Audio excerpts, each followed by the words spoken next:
Well, you mentioned OPEC, of course, in part one. What do you think that decision actually means? Do you think it's oversold in the United States media that this signals immediately that the UAE is going to somehow do America's bidding at the expense of a more unified Arab world?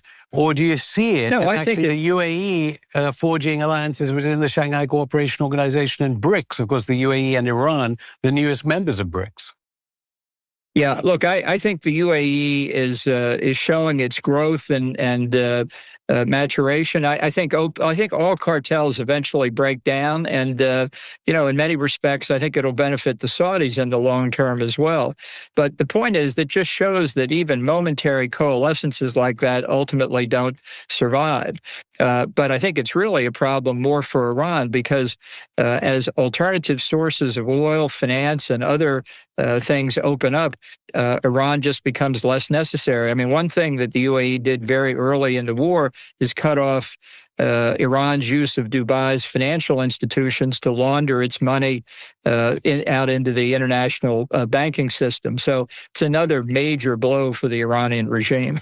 Although there have been conversations between the UAE and Iran, but in that respect, I mean, you appear to say that although Trump doesn't have objectives, which you'd like outlined, you more or less applaud his war, and you smiled when I said it was at the behest of Miriam Adelson.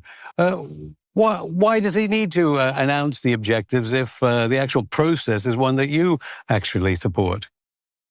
Well, I don't support the way he's gone about it. I think he failed to make the case to the American people, which is a very compelling case about why regime change in Iran is necessary. He didn't make the case to Congress. He didn't brief our allies and friends, not just NATO. He didn't brief the Gulf Arabs. He didn't brief countries in the Indo-Pacific, allies and friends alike, like Japan, South Korea, Taiwan, Australia. You were at Colorado University the other day with Susan Rice, who I should say is a controversial character in her own right.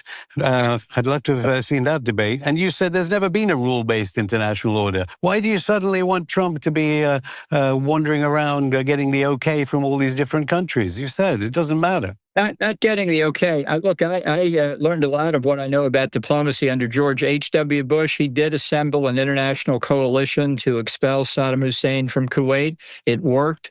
And I think the same was possible here, not necessarily using boots on the ground, but helping the Iranian opposition that need resources. They need telecommunications equipment. They need money. They need weapons so that they can stand up against the besieged militia, who, by the way, with our blockade in place, are now soon not going to be paid, and they're going to be very unhappy with the regime. There's more to come here. This regime, I think, is fracturing at the top, and every reason to think if we could keep up the pressure that eventually it would fall.